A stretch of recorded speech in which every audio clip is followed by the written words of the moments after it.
Ok, entonces vamos a empezar con la sesión correspondiente a la semana 5, la parte 2 de la semana 5, que corresponde al programa maestro, ¿no? Vamos a ver qué es el programa maestro, cuáles son sus características, los aspectos más importantes para poder entender el concepto.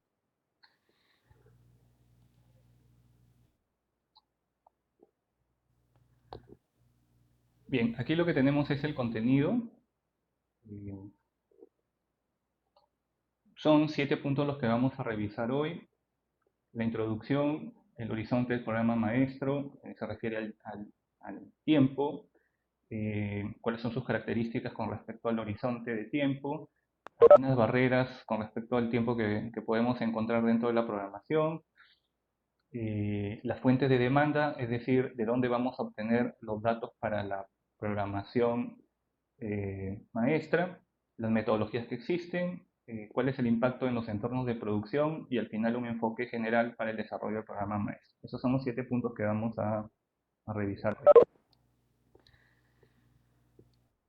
Bien, a manera de introducción y con la finalidad de poder establecer la relación y la diferencia con respecto a la sesión anterior, en donde revisamos el plan de ventas y operaciones, el programa maestro vendría a ser algo así como un programa o un plan mucho más detallado que el plan de ventas y operaciones. Es decir, el plan de ventas y operaciones sería algo así como el plan marco, el plan general.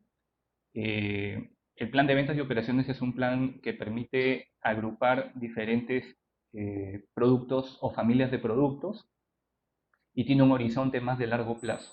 En cambio, el programa maestro vendría a ser un programa de corto plazo, un programa que está basado no tanto en un pronóstico a futuro, sino en la demanda en sí, ¿no? En la demanda en sí de la producción o en las ventas en sí, ¿no? En los pedidos. Entonces, a manera de introducción podría ser esa un primer alcance que les podría dar.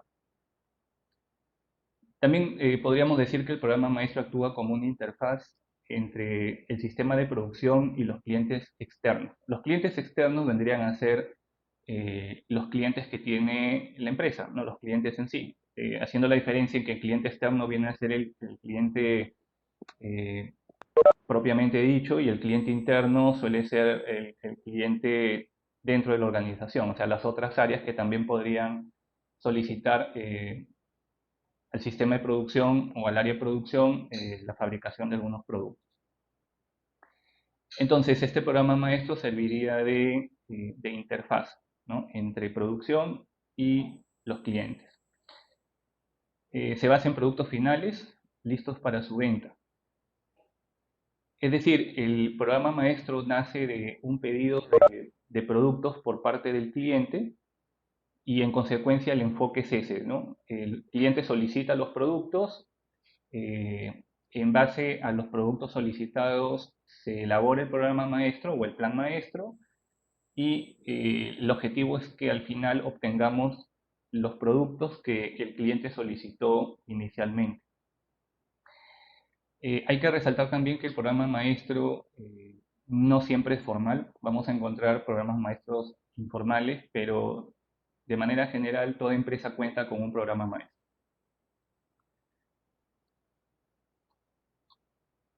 Ahora, en cuanto al plan de ventas y operaciones que les había estado comentando, este plan, como les decía, suele ser un plan de largo plazo. Suele ser más un plan de pronóstico y rara vez se realizan a nivel de producto final. Es decir, hay que entender que el plan de ventas y operaciones es un plan general, no enfocado a la fabricación de un producto específico, sino a eh, eh, a la planificación de familias de productos, ¿no?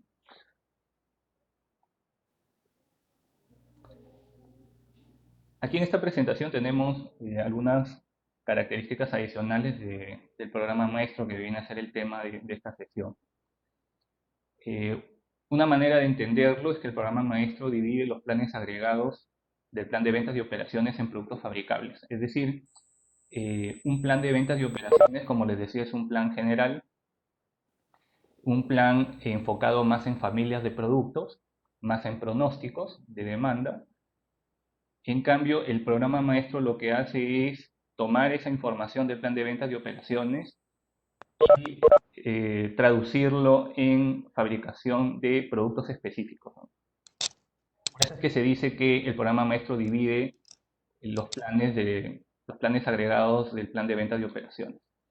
Eh, el programa maestro, como ya les había comentado, se basa en pedidos reales. Es decir, eh, nace de la solicitud de pedidos por parte del cliente, ¿no? Y en base a eso se inicia el proceso de fabricación. Permite desarrollar planes de recursos y de capacidad más específicos. Bueno, esto es en comparación con el plan de ventas de operaciones, ¿no? El programa maestro, como estamos comentando, nace de los pedidos reales, ¿no? De los clientes y se basan en productos específicos para fabricación, ¿no? Es como ese plan eh, previo o muy cercano al proceso de fabricación en sí, ¿no? De cada producto. Eh, ¿Qué más? Traduce los pedidos en órdenes de producción. Lo que nos indica aquí, dado que el programa maestro viene a ser ese plan cercano ya a la producción, entonces este programa lo que hace es indicarle al sistema de producción o al área de producción, en base a los pedidos, qué es lo que debe fabricar, ¿no? Eh,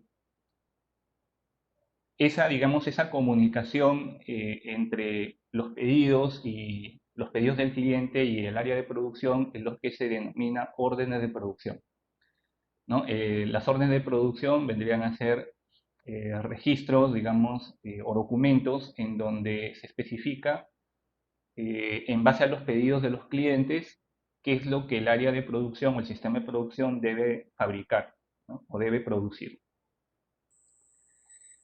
Y podríamos decir también que el programa maestro planifica niveles de inventarios de productos terminados, ¿no? Esto es debido a que terminando la producción digamos, de algún producto específico, esto nos conlleva también a determinar la cantidad de productos terminados que irían al almacén o irían al inventario de lo que se conoce como productos terminados.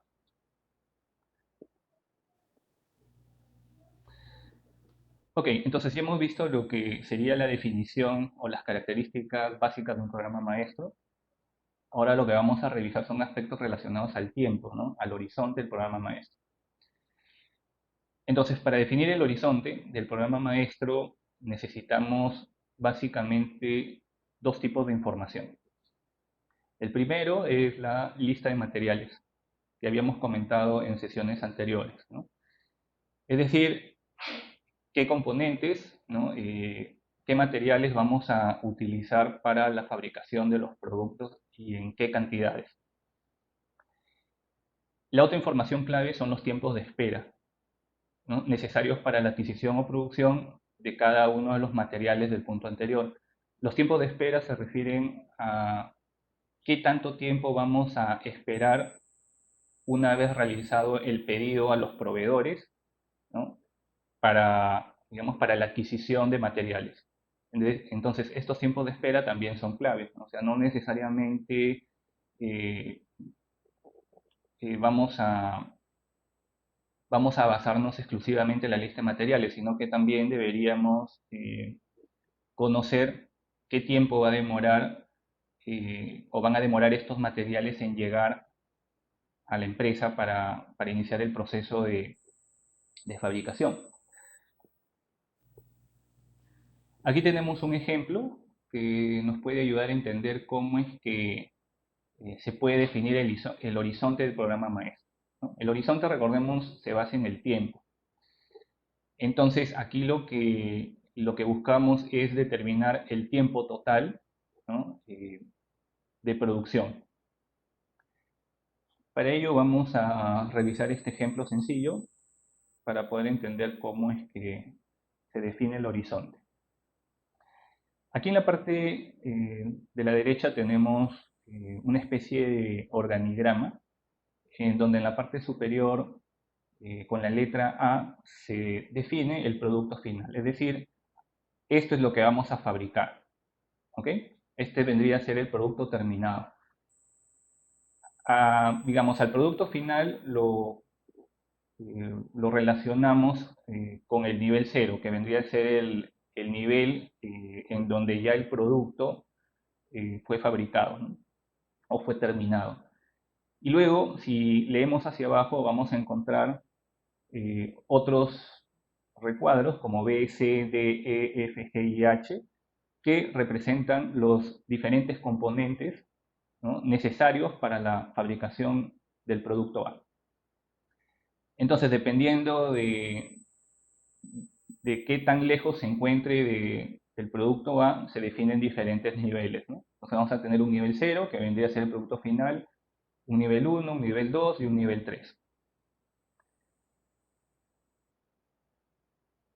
Entonces, para poder entender la figura, empezamos por el último nivel, que es el nivel 3. ¿Qué nos indica esto? Que en el nivel 3 nosotros necesitamos fabricar o adquirir un producto o un material H, ¿no?, o un subproducto, como queramos definirlo. Entonces, luego, una vez que hemos identificado el nivel en donde necesitamos este material H o producto H, vamos a la tabla que aparece aquí y revisamos el tiempo de espera que vamos a necesitar para poder obtener ese material o ese producto H. Aquí lo que se indica es un tiempo de 7 semanas. Entonces diríamos que en el nivel 3 vamos a tener una demora o una espera de 7 semanas antes de pasar al siguiente nivel, que vendría a ser el nivel 2. Entonces aquí tenemos 7 semanas que vamos a demorar en el nivel 3, o vamos a esperar en el nivel 3, y luego en el nivel 2 vamos a tener diferentes materiales o productos, ¿no? Tenemos D, E, F y G. Todos estos corresponderían al nivel 2. Pero para poder establecer la línea de tiempo necesitaríamos saber si tenemos algún predecesor dentro de la adquisición o la fabricación de estos materiales o productos. Entonces aquí el único predecesor que tenemos es H. ¿Okay? En los otros casos no tenemos un nivel hacia abajo, ¿no? Entonces la lectura la iniciaríamos aquí, como les había mencionado, en el nivel 3. Tendríamos una duración de 7 semanas y luego pasaríamos aquí y revisaríamos en primer lugar el nivel 2. El nivel 2 tiene una duración de 5 semanas, ¿no? Entonces quiere decir que para poder cubrir, digamos, el nivel 2, vamos a tener un tiempo de espera de 5 semanas. Luego revisamos el siguiente nivel. Se entiende que para el nivel 1 todos estos productos o materiales deberían ya encontrarse listos, ¿no? En el nivel 1 tenemos los productos B y C, ¿no? Si revisamos el nivel 1, tiene una duración de 4 semanas. Y luego tenemos finalmente el producto A en el nivel 0, que tendría una duración o un tiempo de espera de 2 semanas. Ahora, para darle un poco más de detalle a esta figura, tenemos la descripción completa aquí en el lado izquierdo. Entonces, si leemos de abajo hacia arriba, les decía, tenemos 7 semanas para obtener el componente H, ¿no?, que sería el nivel 3. Luego dice 4 semanas para obtener el componente F de un proveedor. Sería este, ¿no? 4 semanas para el componente F. Luego dice 2 semanas para obtener el componente E, que es este. Este me va a demorar 2 semanas. Luego 3 semanas para obtener el componente D, que es este, y 5 semanas para producir G, que es este. Ok, entonces, si revisamos los tiempos del nivel 2, vamos a tener lo siguiente, ¿no? En el nivel 2, el componente D tendría una demora de 3 semanas, que está aquí. El componente E, una demora de 2 semanas, entonces tendríamos 3 semanas, 2 semanas. Luego el F, que está aquí, tendría 4 semanas. Y finalmente el G, que está aquí, tendría 5 semanas. Entonces, como les decía, para pasar al siguiente nivel deberíamos completar primero este nivel, ¿no? El nivel 2, para luego pasar al nivel 1. Entonces, para definir el tiempo trabajaríamos en base, o el horizonte trabajaríamos en base al tiempo máximo. El tiempo máximo sería el de G, el de 5 semanas, que es lo que aparece aquí, ¿no? La duración total del nivel 2 dice, son 5 semanas. Entonces ya tendríamos 7 semanas del nivel 3 más 5 semanas en total del nivel 2, con lo cual tendríamos 12 semanas. Luego evaluaríamos el nivel 1. En el nivel 1 tenemos los componentes B y C, que aparece aquí, ¿no? Me dice, son 4 semanas para ensamblar C a partir de F y G. Entonces necesitaría, luego de que se culmine los tiempos de espera de F y G, pasaría al C. Aquí tendríamos 4 semanas en C, y para ensamblar el componente B, como se ve aquí, son 3 semanas, ¿no? Con lo cual tendría que esperar los componentes D y E para empezar B, y este me demoraría 3 semanas. Entonces, como tengo 3 y 4 semanas, tomaría el tiempo más largo, que en este caso sería el del componente C. Entonces aquí tenemos 4 semanas en total para el nivel 1, que es lo que aparece aquí. Y finalmente, lo que me indica es que tenemos 2 semanas para poder ensamblar el producto A, o sea, el producto final, a partir de B y C. Entonces necesitaría esperar que se culmine el nivel 1, que tendría una duración total de 4 semanas, y luego iniciaríamos el ensamblaje del producto A en el nivel 0 con una duración de 2 semanas, que es lo que aparece aquí en la tabla. Entonces, si sumamos todos estos tiempos, que serían los tiempos máximos para cada nivel, vamos a tener un tiempo total de 18 semanas.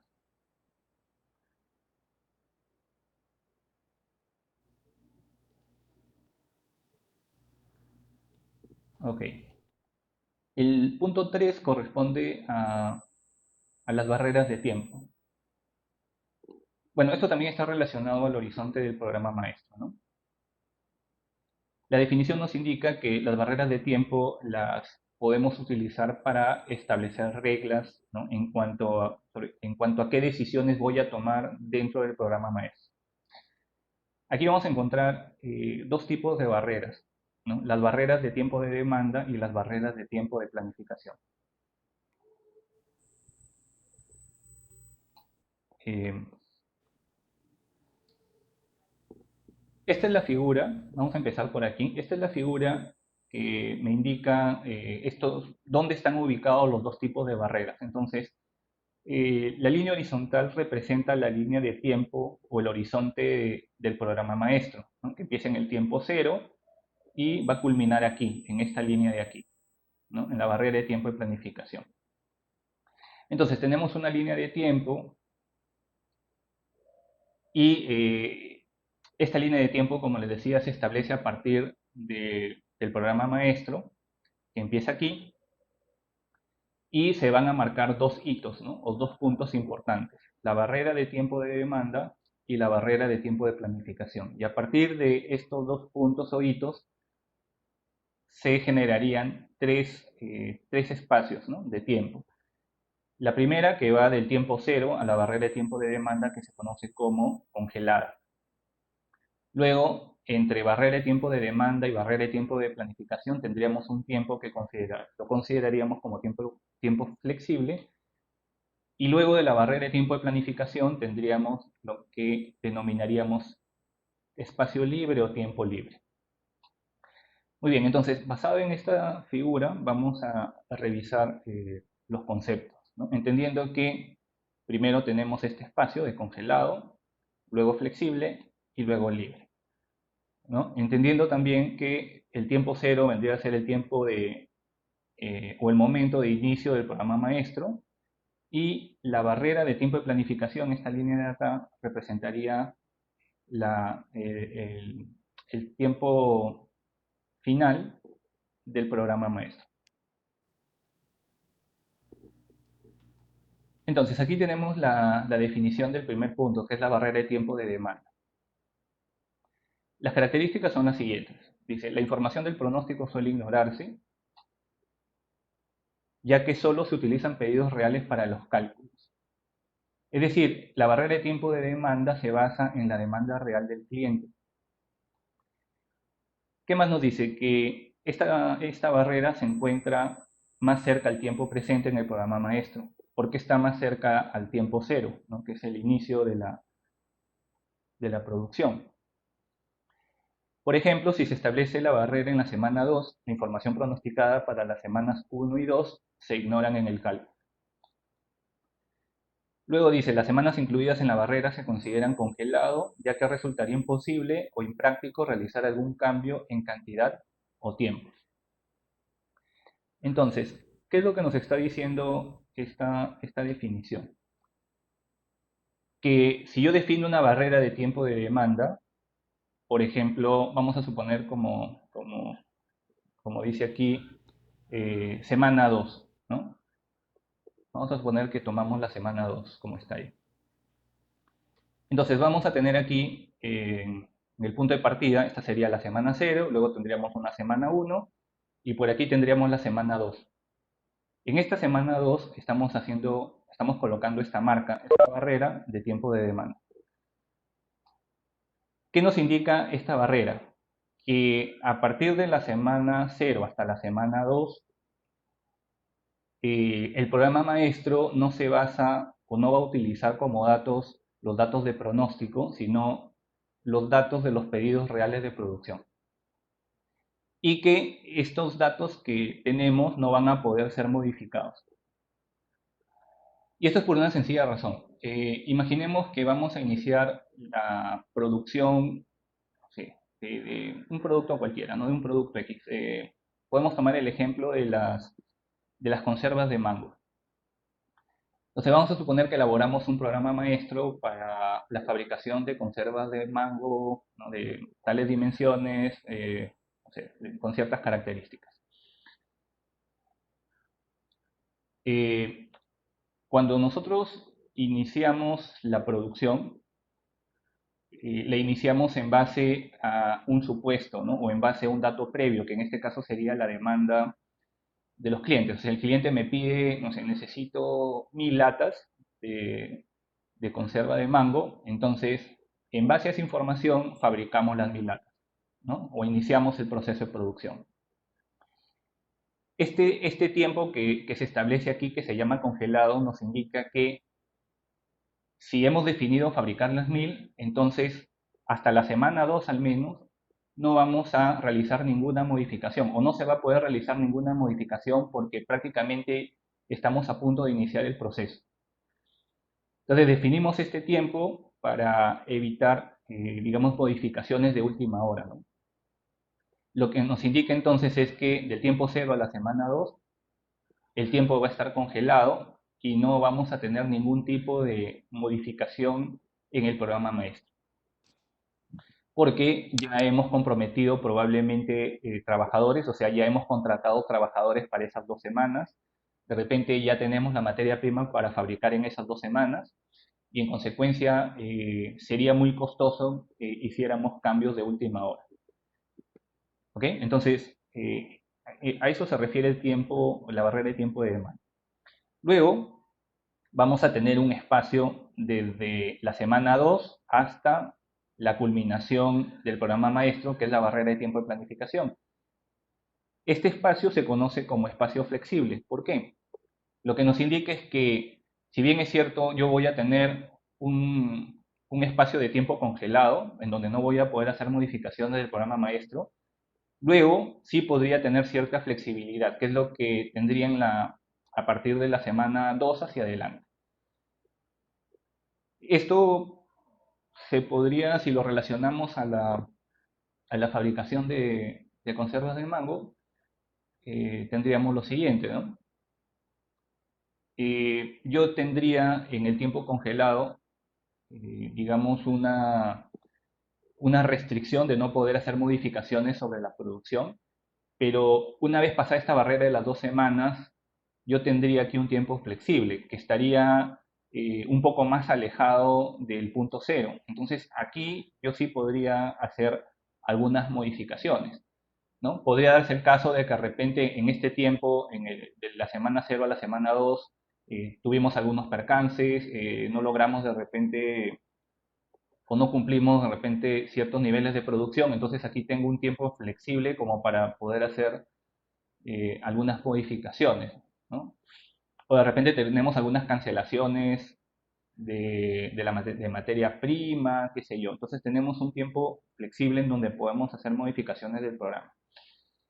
Y luego tendríamos el tiempo libre. El tiempo libre es el tiempo luego de la culminación o de la fecha final del programa maestro. En ese caso se entiende que es libre porque ya no tendremos ninguna programación a futuro.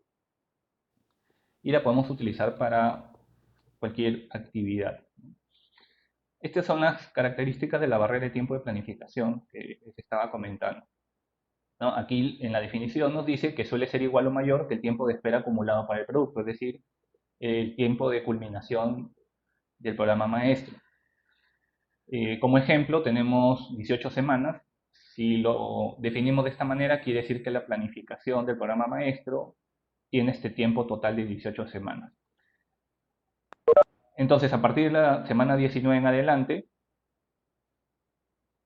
¿no? Dice aquí, de 19 semanas o más se cuenta con el tiempo apropiado para reaccionar a los nuevos pedidos. Es decir, si más adelante el cliente pide más productos, entonces a partir de la semana 19 podemos programar o podemos desarrollar nuevos programas, ¿no?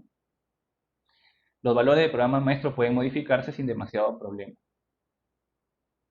Esta característica se da porque a partir de la barrera de tiempo de planificación hacia adelante, ya no tendremos muchos inconvenientes para hacer modificaciones, ¿no? Porque se entiende que la planificación del programa maestro terminó. Ok, vamos a pasar ahora al punto 4. El punto 4 trata sobre las fuentes de la demanda. Se refiere a la demanda de los clientes para la fabricación de productos. Vamos a tener dos fuentes principales de demanda: pronósticos y los pedidos reales de los clientes. Pronósticos es lo que vimos casi al principio del curso, ¿no? Los pronósticos de demanda, en donde utilizábamos, por ejemplo, métodos causales, series de tiempo o algunos métodos cualitativos. Entonces, para poder definir la demanda, tenemos dos alternativas, ¿no? O hacemos una proyección en base a pronóstico, en donde nosotros decimos, bueno, creo que no sé, la demanda podría ser de tanto, o me baso en los pedidos reales de los clientes. Es decir, le pido al área de ventas cuál es la cantidad total de pedidos que tenemos a una determinada fecha y a partir de ese pedido, de esos pedidos, elaboramos nuestro programa maestro. Entonces, estas son las dos fuentes principales que tenemos. Se entiende que para el caso del programa maestro, la orientación no va tanto a pronósticos, como habíamos comentado, sino más bien a pedidos reales de los clientes, ¿no? Este es el enfoque que deberíamos tomar para la elaboración del programa maestro. Ok, el siguiente punto corresponde a revisar la metodología básica para la elaboración del programa maestro. El objetivo es desarrollar un programa maestro preliminar que se ajuste a ciertas prioridades determinadas por la empresa establecidas en el plan de ventas y operaciones. Recordemos que el programa maestro divide el plan de ventas y operaciones, ¿no? Es como que detalla el plan de ventas y operaciones. Ahora, vamos a tener algunas restricciones que deberíamos tomar en cuenta a la hora de elaborar el programa maestro. Primero, atender las necesidades de entrega de los clientes según se estableció en el plan de ventas y operaciones. Es decir, si ya tenemos tiempos establecidos, entonces tiempos establecidos de entrega a los clientes, entonces necesitamos ajustar el plan maestro de acuerdo a esa fecha límite de tiempo de entrega. Otra restricción es balancear las cifras preliminares de programación maestra y la capacidad disponible. La capacidad disponible, recordemos, se refiere a la capacidad instalada, ¿no? A cuánto o a la cantidad máxima que puede producir la planta o la fábrica. Entonces, si tenemos algunas restricciones de capacidad, podríamos encontrar que tal vez no podríamos satisfacer la demanda total de los clientes, ¿no? Por una falta de capacidad. Y otra restricción es el establecimiento de niveles de inventarios acordes con el plan de ventas y operaciones, ¿no? El plan de ventas y operaciones define también qué cantidad de productos deberían quedarse en stock o permanecer en stock. Entonces, esta sería también otra restricción. El programa maestro debería desarrollarse de tal manera que podamos cumplir, ¿no? Las necesidades de entrega, pero también deberíamos cumplir con la necesidad de tener cierta cantidad de productos en stock, ¿no? Y esa cantidad de productos en stock que se exigen estarían definidos en el plan de ventas de operación. Muy bien, para entender la metodología del programa maestro, bueno, aquí tenemos un ejemplo sencillo para poder entender en qué consiste este programa maestro. Empezamos revisando la descripción que aparece aquí en el lado derecho, ¿no? Aquí lo que nos dice es que iniciamos con 70 unidades. Vamos a suponer que inicialmente contamos con 70 unidades, que sería nuestro disponible que aparece aquí. Y entonces luego vamos a revisar esta tabla, ¿no? Esta tabla tiene tres datos a nivel de fila: demanda, proyección de disponibilidad y programa maestro de producción, que luego vamos a ir explicando a qué se refiere cada uno. Y luego, a nivel de columnas, tenemos 10 columnas. Cada columna representa el periodo, ¿no? El tiempo, digamos. Acá tendríamos periodo 1, periodo 2, periodo 3, etc. Estos periodos podrían ser días, podrían ser semanas, ¿no? Depende. Entonces, vamos a iniciar la explicación con este dato, ¿no? Tenemos 70 unidades como disponible, es decir, en stock. Entonces, en el periodo 1, me dice aquí, se demandan 40 unidades, es decir, el cliente me pide 40 unidades. Entonces tengo aquí periodo 1, 40 unidades. Pero como yo tengo 70 iniciales, entonces si yo resto las 70 unidades que tengo en stock inicialmente, menos las 40 que son las demandadas en el periodo 1, al restarlo me van a quedar 30 unidades. Esas 30 unidades es lo que se conoce como el saldo o el remanente. Y lo coloco aquí. ¿Ok? Y a esto le denominamos proyección de disponibilidad. Es decir, es lo que está disponible, ¿no? Tengo 70 unidades iniciales. Se demandaron 40, entonces me van a quedar 30. Luego pasamos al periodo 2. En el periodo 2, como se indica aquí a la derecha, se espera fabricar 80 unidades. Entonces tenemos aquí 80 unidades que se esperan fabricar. Estas 80 unidades las vamos a registrar en lo que se conoce como Programa Maestro de la Producción o PMP. Entonces, tenemos estas 80 unidades que vamos a fabricar y luego nos dice aquí tenemos una demanda de 50 unidades, ¿no? Esto es lo que el cliente me pide. Entonces, el cliente me pide 50 y estamos fabricando o estamos programando fabricar 80 unidades en el periodo 2. Entonces,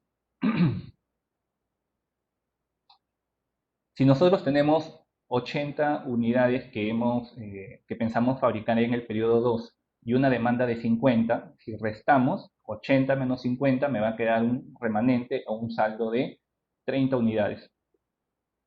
Pero como tenía 30 unidades del periodo anterior, entonces sumamos las 30 unidades del periodo anterior más las 30 unidades del periodo 2, es decir, lo que se generó a partir de la resta de 80 menos 50. Y entonces me va a quedar aquí un acumulado, ¿no? Un saldo acumulado de 60. 30 del periodo anterior más 30 del siguiente periodo. Y de esa manera podemos hacer la revisión, ¿no? O el repaso de los siguientes periodos. Entonces, si nos damos cuenta, para la programación maestra, básicamente requerimos de estos datos, ¿no? La demanda del cliente, el remanente y lo que realmente pensamos fabricar, lo que sería el programa maestro de producción o PMP. Otro dato que también aparece aquí, que me había olvidado de comentarles, es el tamaño del lote. El tamaño del lote es la cantidad que vamos a fabricar, ¿no? Por cada vez. En este caso, el tamaño del lote es de 80. Y entonces aquí lo que nos está indicando es que vamos a fabricar un lote en el periodo 2, un lote en el periodo 4, uno en el periodo 5, un lote en el periodo 7, uno en el 9 y uno en el 10. ¿Okay?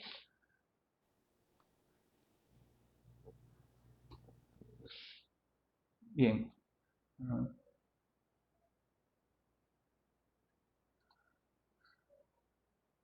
Ok, continuamos. Vamos a pasar ahora a explicar el punto 6, que es el impacto en los entornos de... Ingeniero, una pregunta. Sí, sí, dime. En el ejemplo anterior, en el periodo 3, Sí, significa que no se va a... ¿Me escucha? sí, sí, te escucho. Ya, significa que en el periodo 3 del ejemplo de la diapositiva anterior no se va a fabricar nada porque en la proyección de disponibilidad tenemos ya lo suficiente para no producir.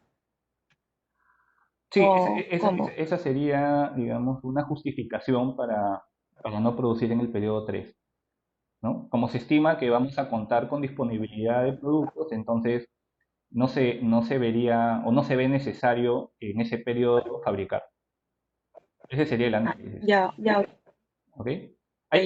Sí, hay que tener en cuenta también que en el caso de la disponibilidad, que esto sería como nuestro inventario, generalmente las empresas eh, buscan tener una cierta cantidad de productos en stock, ¿no? Si bien es cierto, habíamos comentado que lo ideal sería que el stock fuese cero, la realidad es otra, ¿no? Entonces, las empresas con la finalidad de evitar una insatisfacción en el cliente o un incumplimiento ante un pedido del cliente suelen contar siempre con un stock. Eso quiere decir que acá el objetivo no es tampoco que la disponibilidad quede en cero, ¿no? Sino que siempre tengamos una cierta cantidad que nos permita poder hacer frente a la demanda de los clientes, que en algunos casos puede ser inesperada, ¿no? Muy bien. Ahora, vamos a revisar esta parte, la parte 6, que es el impacto de los entornos de producción. Bueno, aquí vamos a ver varios tipos de fabricación y vamos a tratar de establecer cuáles son las diferencias entre cada uno de ellos.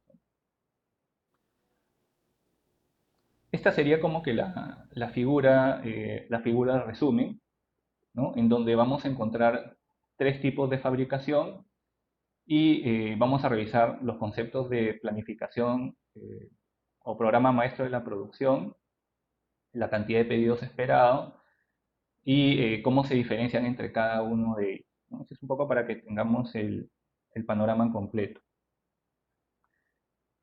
Entonces, vamos a revisar aquí. Entonces, tenemos tres tipos de producción, ¿no? Fabricación para almacenamiento, armado bajo pedido y fabricación bajo pedido.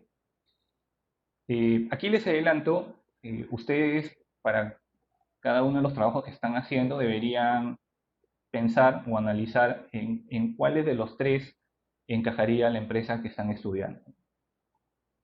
Entonces vamos a revisar el primero. El primero se denomina fabricación para almacenamiento y se conoce también por sus siglas en inglés como MTS, ¿no? Make to Stock. ¿Qué características tiene digamos, este tipo de fabricación? Si el cliente no tiene influencia sobre el diseño final.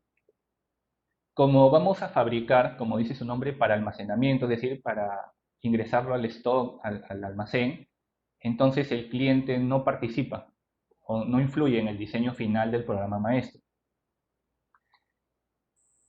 El programa maestro funciona como un programa de ensamblaje final o de reabastecimiento de inventario de producto terminado, ¿no? Es decir, el programa maestro no se basa tanto en la demanda del cliente, sino en un programa que parte de qué cantidad necesito para reabastecer mi inventario o para que mi inventario se quede o tenga un mínimo de stock. Y luego nos dice que los pedidos se satisfacen del inventario y tienen que ver pocas veces con el programa maestro. Aquí lo que nos está diciendo es que para este tipo de fabricación, ante una demanda, el,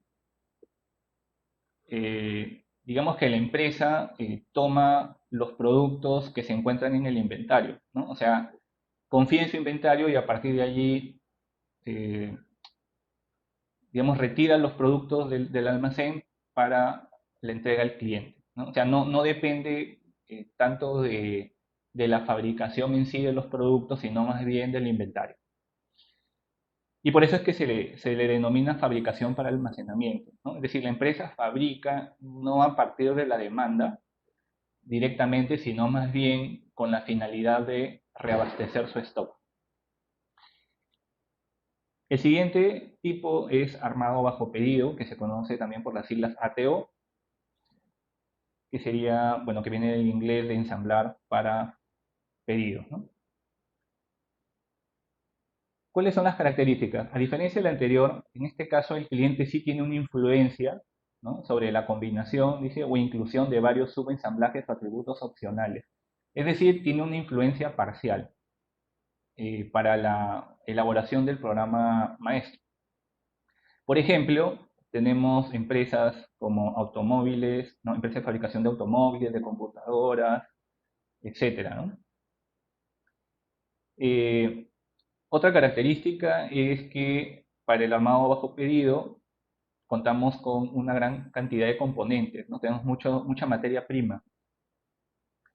Y el programa maestro no incluye la planificación de productos finales, por lo laborioso y difícil al tener muchas combinaciones para los productos finales. Luego vamos a ver un ejemplo sobre armado bajo pedido. Bien, pero podríamos tomar inicialmente este, ¿no?, que es el de, por ejemplo, el de fabricación de automóviles. Digamos que cuando fabricamos un automóvil vamos a partir de una estructura base, ¿no?, de ciertos estándares como, no sé, de repente el chasis, de repente la carrocería, qué sé yo, los parabrisas, entre otros, ¿no? Vamos a tener ciertos componentes que son estándares, es decir, para todos los modelos o las variantes del modelo.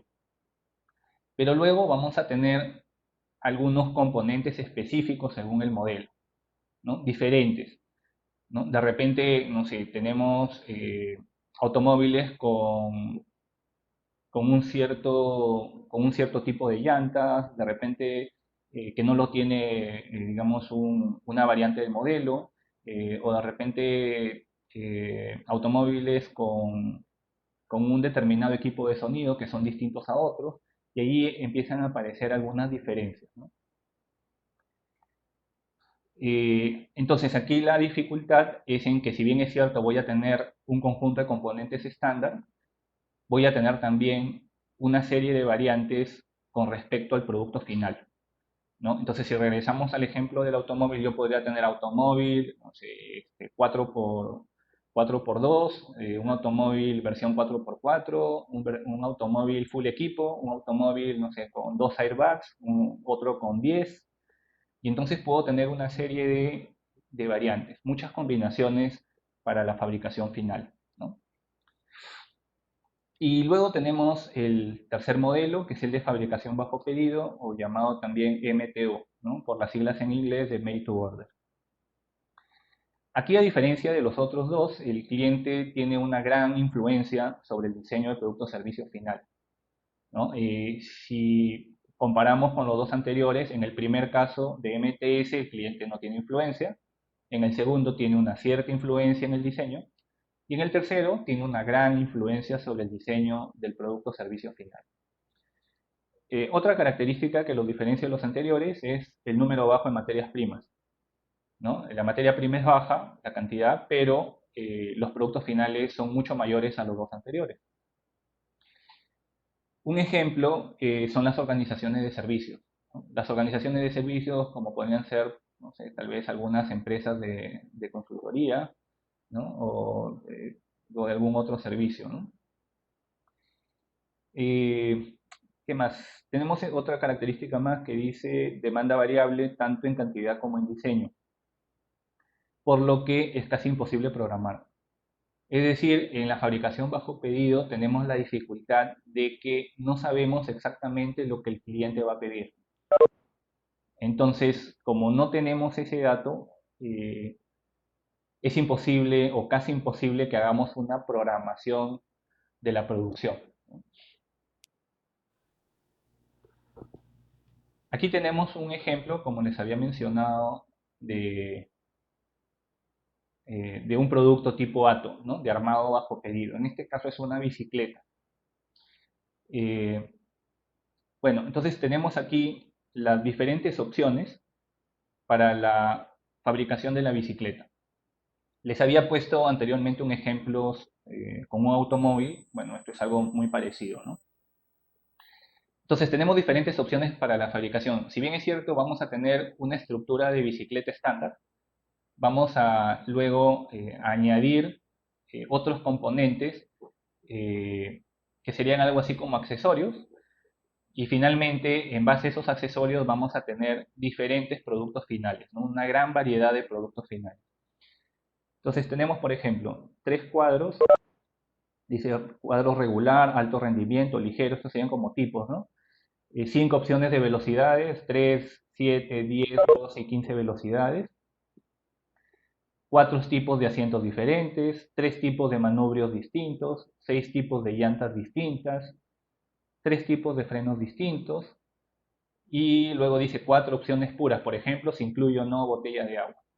Entonces, a partir de estas opciones o de estas variantes, vamos a encontrar que necesitaríamos desarrollar 12.960 pronósticos y programas maestros, lo cual sería algo muy imposible, sería imposible, ¿no? Imposible de lograr. Porque si multiplicamos cada uno de las variantes para establecer todas las combinaciones posibles, obtendríamos este resultado. Y esto solamente para un modelo de bicicleta. Ahora, aquí el riesgo o el problema es que si nosotros, vamos a suponer, elaboramos programas maestros para toda esta cantidad de variantes, vamos a encontrar probablemente que algunas o muchas de las combinaciones nunca serían fabricadas o vendidas. Es decir, hacemos el programa, pero finalmente no se fabrican porque no hay demanda o no se venden, ¿no? Entonces, una salida es que para el caso de ATO, elaboremos los programas maestros, pero a nivel de opciones, ¿no? ¿Cómo así? Dice aquí, ¿no? Las opciones estarán listas para hacer combinaciones cuando el pedido llegue al cliente, ¿no? Cuando el pedido del cliente, perdón, llega el programa de ensamblado final, el cual es un programa armado del producto final con base a opciones seleccionadas. Entonces, se realiza la planificación de la producción de las partes comunes para ensamblaje y la demanda anticipada para cada una de las opciones. Entonces, más que ir a todas las combinaciones posibles, lo que hacemos es revisar cuántas opciones tenemos en cada uno y más bien, en vez de hacer una multiplicación de todas las combinaciones posibles, sumemos cuántas opciones tenemos, ¿no? Entonces, estos valores corresponden a estos que están aquí, ¿no? 3, 5, 4, 3, 6, 3, 4. Son los que aparecen aquí, ¿no? Y este uno que va al final sería el de la opción de la bicicleta en sí, ¿no? De la construcción final de la bicicleta. Entonces aquí tendríamos 29 programas maestros. Es decir, elaboraríamos un programa maestro para cada opción o para cada componente. ¿Ok? Y luego, en base a esos componentes definidos, construiríamos el producto final de acuerdo a la demanda del cliente. Entonces pasamos de tener 12.960 programas a 29 programas maestros. ¿Ok? La diferencia es que aquí lo que estamos asumiendo que vamos a fabricar todas las combinaciones posibles, todos los modelos posibles en base a estas opciones. Por eso es que el valor es bastante alto. En cambio aquí, la alternativa no es fabricar todas las opciones o programar todas las opciones de fabricación posibles, sino más bien hacer los programas para cada componente. Entonces sumamos todos los componentes y vamos a obtener 29 programas maestros, ¿no? Con lo cual se reduce significativamente la cantidad de programas a elaborar. Luego tenemos esta figura, ¿no? Esta figura que de alguna manera nos ayuda a diferenciar, ¿no? Y a resumir cada uno de los tres modelos, ¿no? De manera general, decimos que el programa maestro casi siempre está diseñado para operar en el nivel con el menor número de artículos que necesitan ser programados. Claro, o sea, el objetivo para toda organización es tener la menor cantidad de programas maestros, ¿no? Porque mientras más programas maestros tengamos, vamos a tener una mayor complejidad y también mayores problemas para poder implementarlo, ¿no? Para poder fabricarlo. Entonces, aquí tenemos, les decía, estas tres figuras, ¿no? La primera es la de MTS, la segunda es la de ATO y la tercera es la de MTO, ¿no? Para revisar los conceptos, tenemos esto, ¿no? La primera, recordemos que es MTS, es fabricación para almacenamiento. La segunda es ATO, armado bajo pedido. Y la tercera es fabricación bajo pedido o MTO.